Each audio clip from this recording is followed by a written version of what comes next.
Hello, students. Welcome to the class 10th Civics, a new chapter Federalism. Before this, we have done power sharing. Now, in this video, we will be covering up about the federalism, about its meaning. Myself, Mrs. Rama Babri, I'll be teaching you about the federalism. Fine. Okay. Now, what's the meaning of federalism? Federalism से आप क्या समझते हैं? ठीक है, देखो, आपके देश के अंदर दो तरह के जो है अथॉरिटीज़ हैं, central authority and the state authority.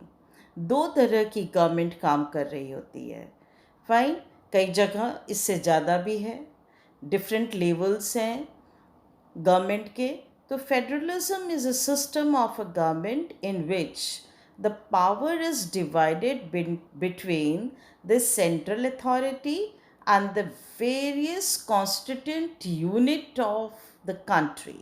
Various constituent unit of the country का मतलब कई जो यूनिट्स हैं, ठीक है, स्टेट गवर्नमेंट है।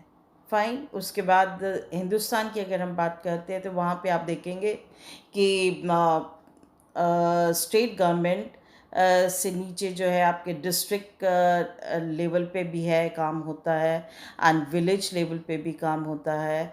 फाइन, तो सब लोगों के पास जो है वो पावर्स आर बीइंग शेयर्ड। अब मैंने आपको एक शब्द कह दिया, पावर्स आर बीइंग शेयर्ड, ठीक है।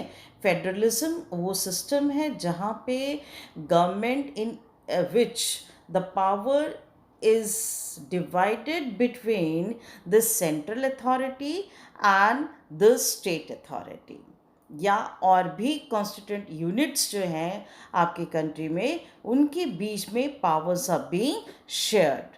Power is divided between the central and the state government.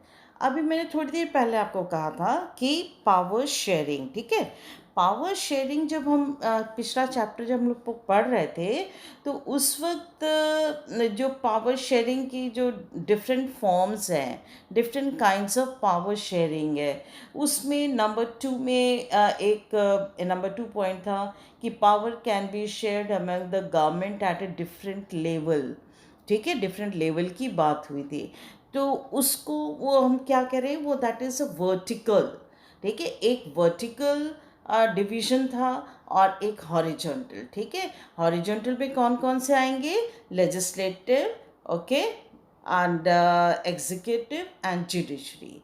Fine, जबकि vertical division of the power जो होता है उसके अंदर हम टॉप मोस्ट से लेकर top level of the government से लेकर हम नीचे की तरफ आते हैं, ठीक है। जैसे सेंट्रल गवर्नमेंट है, देन स्टेट गवर्नमेंट है, and the third tier that is local government.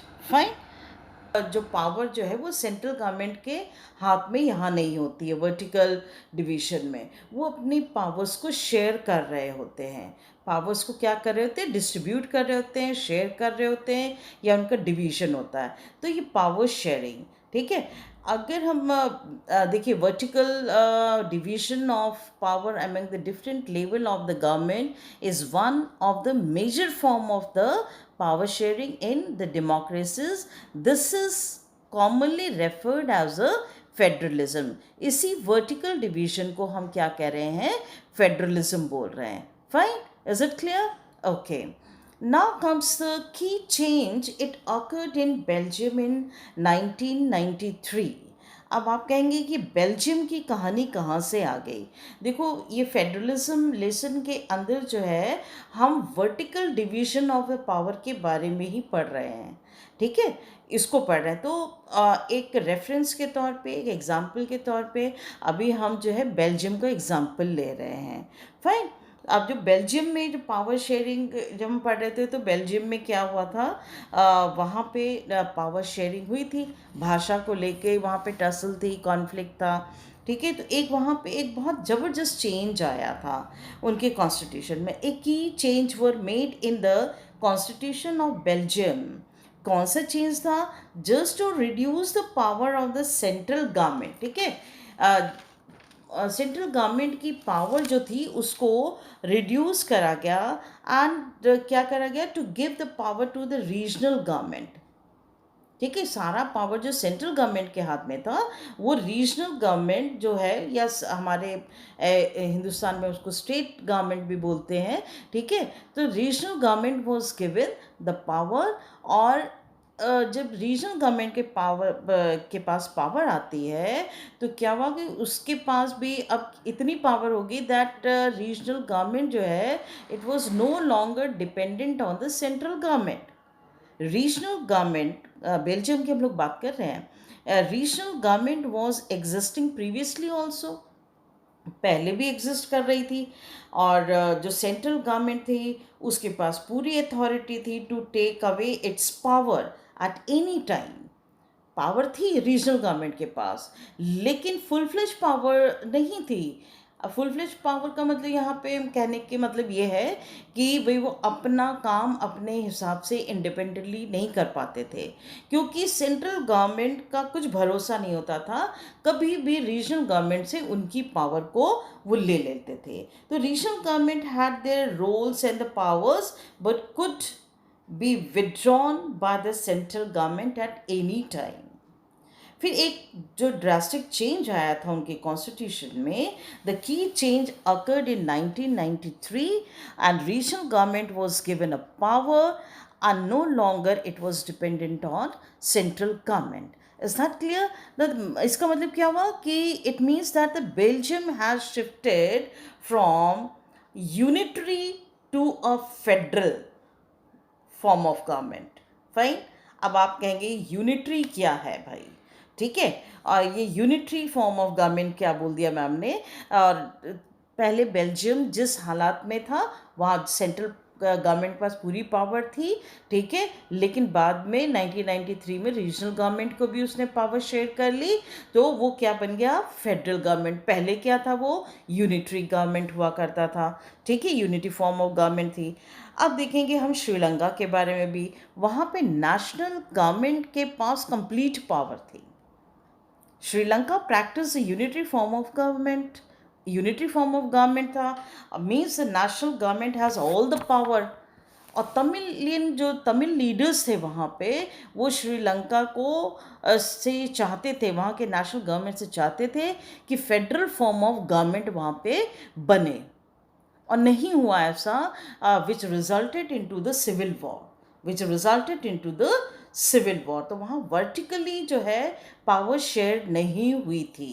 Fine, is it clear till here? Okay, now I'll be explaining you in detail about the federal system and the unitary system, कि federal system क्या होता है।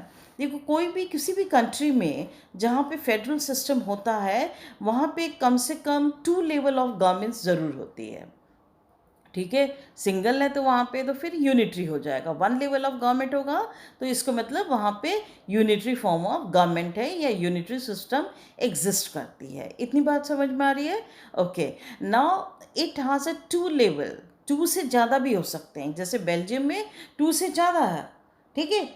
अब एक वहाँ पे national government काम कर रही है, ठीक है, कहाँ पर, बेल्जियम में, और फिर बाद में रीजनल गवर्नमेंट को भी दिया पावर, फिर कम्युनिटी गवर्नमेंट को भी दिया, ठीक है। और अगर हम हिंदुस्तान की बात करते हैं तो central government is working, the state government is also working, ठीक है। ये सब लोग मतलब सेंट्रल गवर्नमेंट ने अपनी पावर को शेयर करा हुआ है टू द स्टेट गवर्नमेंट, ठीक है। और फिर वहाँ से कुछ पावर जो है स्टेट गवर्नमेंट डिस्ट्रिक्ट लेवल पे भी देती है, और डिस्ट्रिक्ट लेवल से जो है कुछ power they are being shared with the village, municipality level पे, पंचायती लेवल पे ये सारी पावर्स शेयर होती है। तो इस तरह की गवर्नमेंट को हम फेडरल फॉर्म ऑफ गवर्नमेंट कहते हैं, ठीक है।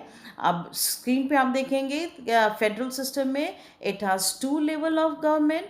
सेंट्रल गवर्नमेंट जो है वो क्या है, किसके लिए काम करती है, फॉर एंटायर कंट्री, सभी पूरी कंट्री के लिए वो काम करती है, सभी सिटीजन्स के लिए। स्टेट गवर्नमेंट अपने एक जोग्राफिकल इलाका जो उनका होता है, सपोज़ हिंदुस्तान के अंदर तमिलनाडु है, या अगर अरुणाचल प्रदेश है, या हमारा मतलब कि हरियाणा है, जो जहाँ कहीं भी आप रह रहे हैं, जो भी स्टेट है, वो स्टेट गवर्नमेंट उस पर्टिकुलर स्टेट के लोगों के वेलफेयर के बारे में वो काम करती है. So the both the government enjoy their own power.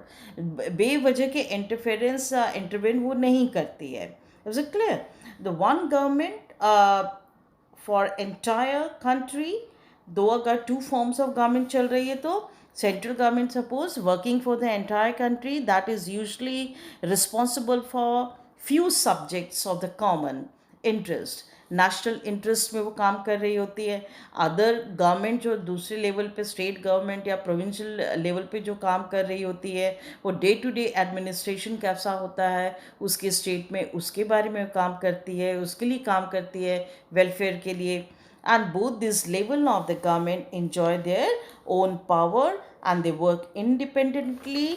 और कोई बेवजह का उनका इंटरफेरेंस या ऑर्डर नहीं होता है, ऑर्डर पास ऑन नहीं होता है. ठीक है? और कोई भी अगर चेंजेस वगैरह हैं तो वो सारा वो मिलजुल के करते हैं. That is a federal system. अब हम आते हैं कि यूनिटरी सिस्टम कहाँ पर है, किस तरह का यूनिटरी सिस्टम क्या होता है. यहाँ पे वन लेवल ऑफ गवर्नमेंट होती है. ठीक है? जैसे श्रीलंका में वो बिल्कुल भी अपनी पावर जो है वो प्रोविंशियल लेवल पे या स्टेट लेवल पे शेयर करने को राजी नहीं थी. बिल्कुल भी पावर शेयरिंग वहाँ पे नहीं हुई. ठीक है? And unity form of government में आप देखेंगे one level of the government और summit are subordinate to the central government.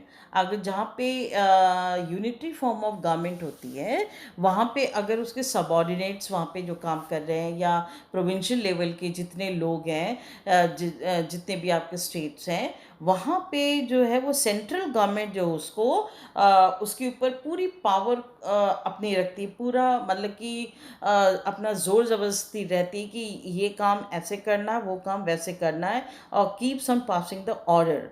Fine. वो फ्री नहीं होता है, फ्री नहीं होता है काम करने के लिए. वेर एज आप फेडरल फॉर्म ऑफ गवर्नमेंट में देखेंगे, central government do not pass order to the state government to do something और एनीथिंग, किसी पर्टिकुलर फील्ड में, कि ज़बरदस्ती कोई किसी भी बात की नहीं होती कि that you have to do like this only. हाँ, कहीं पे कोई कन्फ्यूजन है, कोई कॉन्फ्लिक्ट है, तो वो शॉर्ट आउट हो जाता है, मिल बैठ करके बात करके वो शॉर्ट आउट होता है. ठीक है? स्टेट गवर्नमेंट हैज़, आप फेडरल सिस्टम में भी आप देखेंगे एक चीज़ को, जो मैंने आपको बताया, सेंट्रल जो है वो स्टेट को कभी भी डोमिनेट नहीं करती है. State government has a power of its own which is not answerable to the central government. ये फेडरल सिस्टम में है, जबकि ये यूनिटरी सिस्टम में नहीं है. यूनिटरी सिस्टम में जो स्टेट गवर्नमेंट आंसरेबल होती है, हमेशा अकाउंटेबल होती है कि आप क्या कर रहे हो, क्या नहीं कर रहे हो, वेलफेयर के लिए ही काम कर रहे हैं, लेकिन हर बात पे अकाउंटेबिलिटी उनकी होती है, state government to the central government. जबकि इस तरह की चीज़ें फेडरल फॉर्म ऑफ गवर्नमेंट में नहीं होती हैं. Both the government is separately answerable to the common people. Federal system में क्या है, स्टेट गवर्नमेंट और सेंट्रल गवर्नमेंट जहाँ जो भी काम कर रहा है अपने अपने इलाके में, अपने अपने फील्ड में, अपने अपने गिवन पावर्स और लिमिटेशंस में जहाँ भी काम करता है, तो वो आंसरेबल है, अकाउंटेबल है to the common people. Fine. In the next video, we'll be discussing about the features of the federal system. I hope this is understood by you all. Thank you very much. Thank you for listening. Take care of yourself. Take care of your health. Thank you. Thank you very much.